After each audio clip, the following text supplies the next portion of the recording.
Waalaikumsalam Pak Rizal, alhamdulillah saya sehat. Pak Rizal sehat? Alhamdulillah sehat. Sedang sibuk Ibu?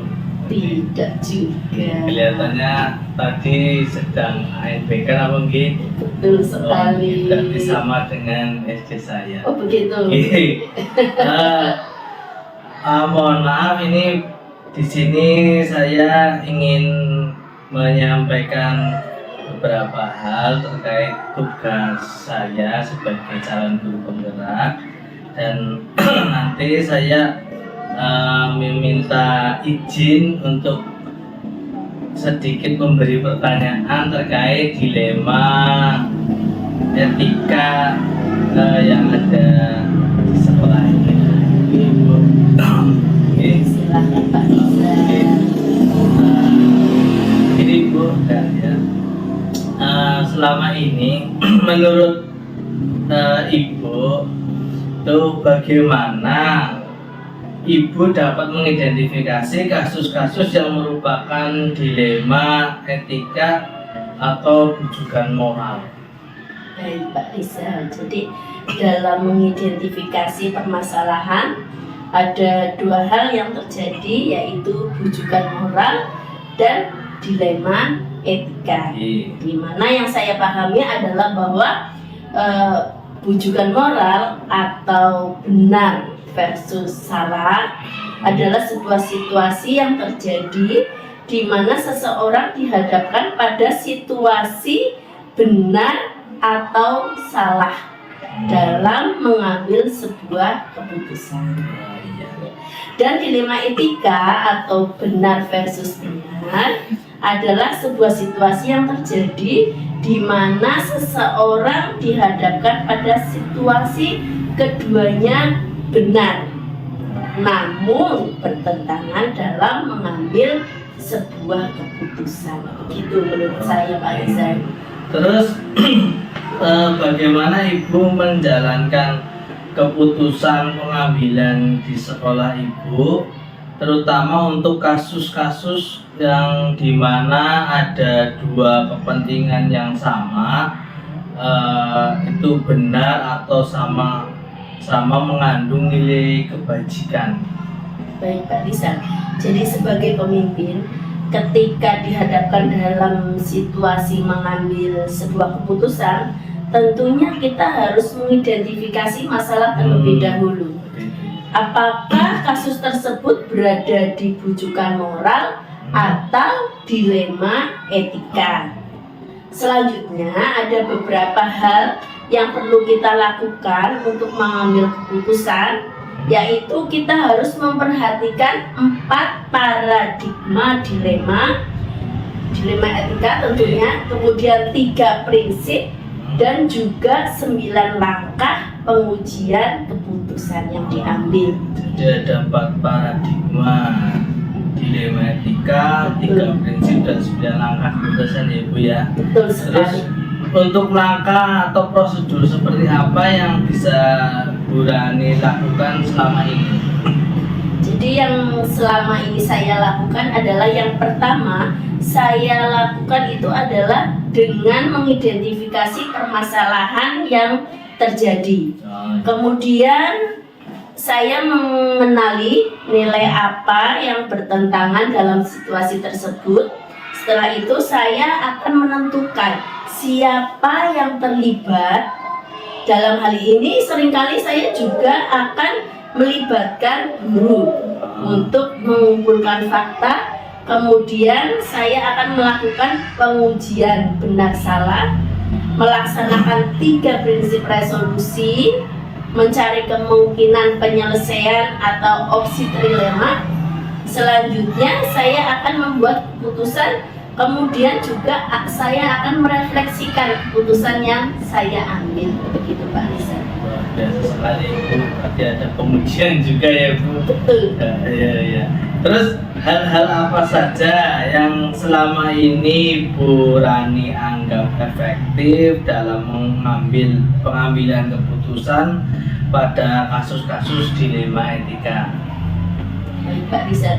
Jadi ketika kita berhadapan dengan dilema etika, hal yang cukup efektif dalam pengambilan keputusan pada kasus dilema etika adalah menggunakan 3 prinsip resolusi, Pak Rizal. Jadi menggunakan 3 prinsip resolusi yang terdiri dari berpikir berbasis hasil akhir, kemudian berorientasi pada aturan yang benar, dan juga mengutamakan rasa peduli.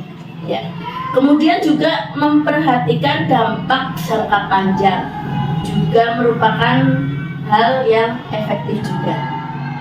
Selain itu juga seringkali saya melakukan diskusi dengan rekan-rekan guru dan juga pemangku kepentingan di sekolah untuk menyelesaikan sebuah permasalahan atau sebuah kasus yang terjadi.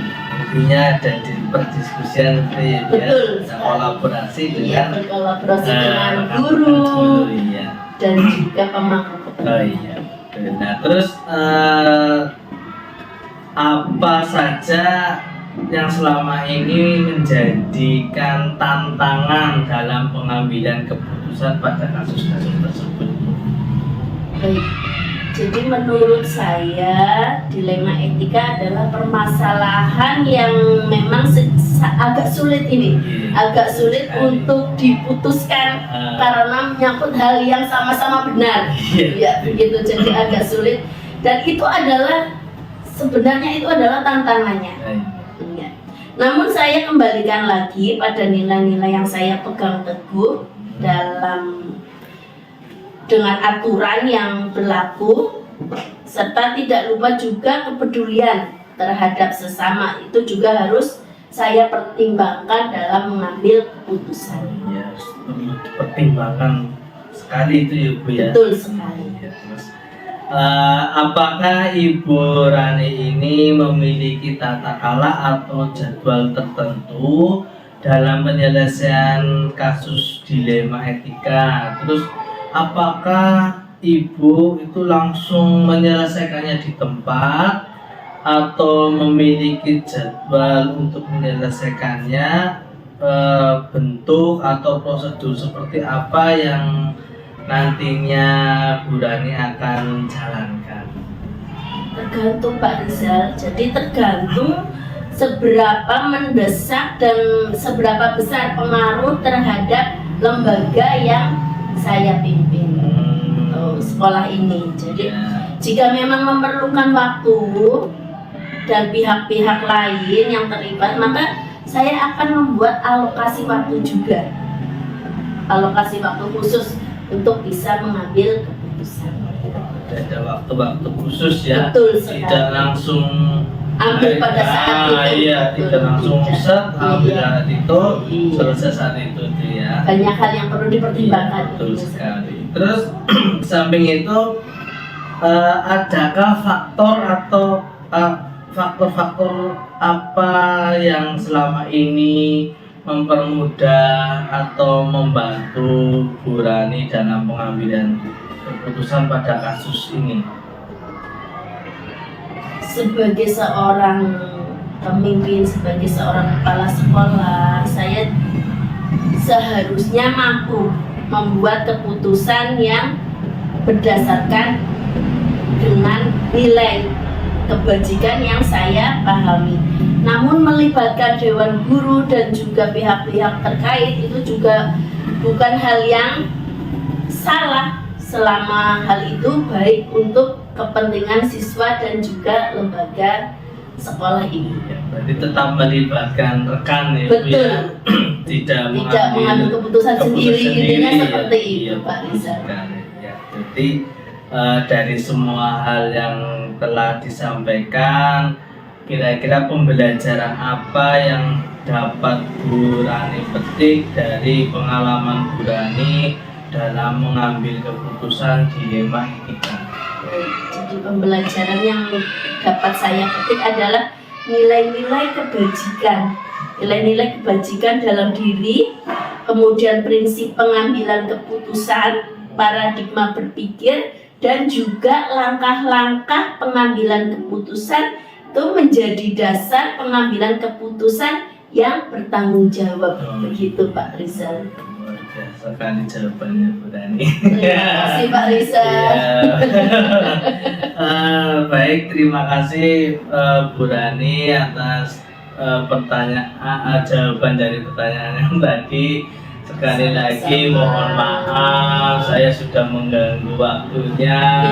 Terima kasih sudah menyempatkan. Baik, Iya, sama-sama. mungkin saya akhiri. Assalamualaikum warahmatullahi wabarakatuh. Waalaikumsalam warahmatullahi wabarakatuh.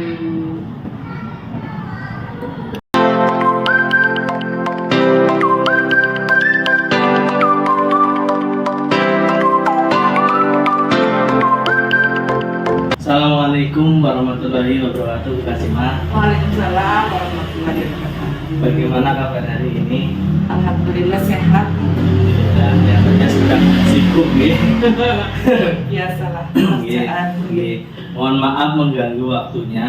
Ini kami dari calon guru penggerak angkatan 11 ini diberi tugas terkait modul 3.1 tentang dilema etika. Nah, nanti saya mohon izin untuk memberikan beberapa pertanyaan kepada Bu Kasima terkait dilema etika yang ada di sekolah ini. Boleh, siap. Oke, baik. Untuk yang pertama, bagaimana menurut Bu Kasima, bagaimana Bu Kasima dapat mengidentifikasi kasus-kasus yang merupakan dilema etika atau bujukan moral? Oke.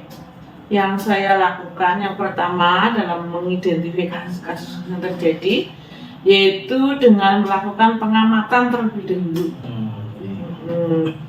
terhadap kasus yang terjadi. Terus mendengar berita atau kabar dari pihak terkait. Dan juga saya akan mengecek kebenaran kasus tersebut.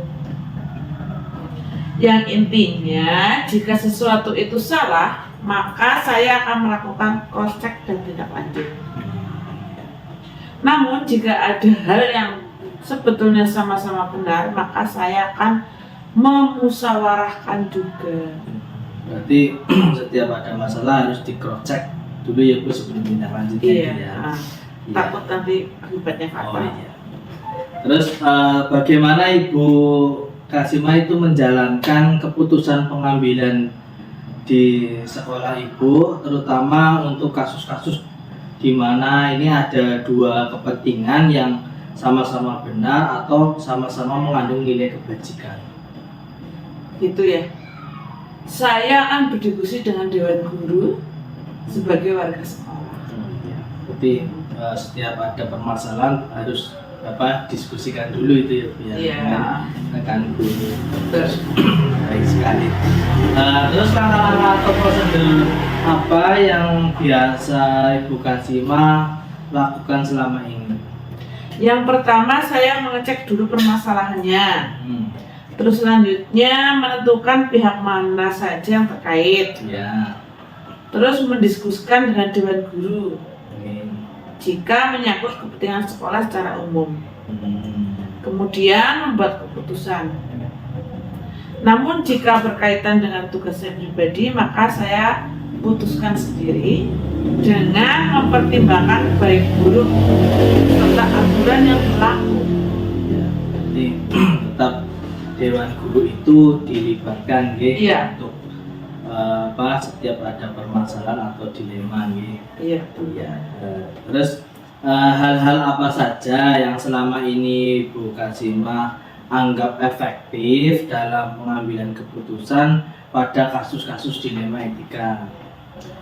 Ya, berdiskusi dengan pihak yang terkait, terutama yang menyangkut permasalahan tersebut. Intinya dari hati ke hati. Iya. Terus hal apa saja ini Bu yang selama ini merupakan tantangan dalam pengambilan keputusan pada kasus-kasus dilema etika yang ada di sekolah ini?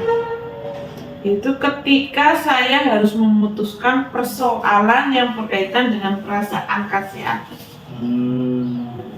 pada pihak-pihak tertentu, di situ saya terkadang merasa sulit, Oh iya. Iya. merasa kasihan. Kasihan ya Bu. Iya. Jadi ada apa ya? Perasaan lah ya Bu ya. Iya, Seperti itu ya. ya sebagai manusia biasa. Iya betul. Terus apakah Ibu Kasima memiliki tata kala atau jadwal-jadwal tertentu dalam penyelesaian kasus etika dilema? Nah, terus apakah Ibu langsung menyelesaikannya di tempat atau memiliki jadwal untuk menyelesaikannya? Terus bentuk atau prosedurnya itu seperti apa yang Bu Kasima jalankan? Tergantung seberapa mendesak dan seberapa besar pengaruh terhadap lembaga. Jika memang memerlukan waktu dan pihak-pihak lain yang terlibat, maka saya membuat alokasi waktu khusus. Oh itu ya, jadi ada alokasinya ya. Iya. Tapi tergantung dengan permasalahannya gitu. Iya. Ya, Bu, ya.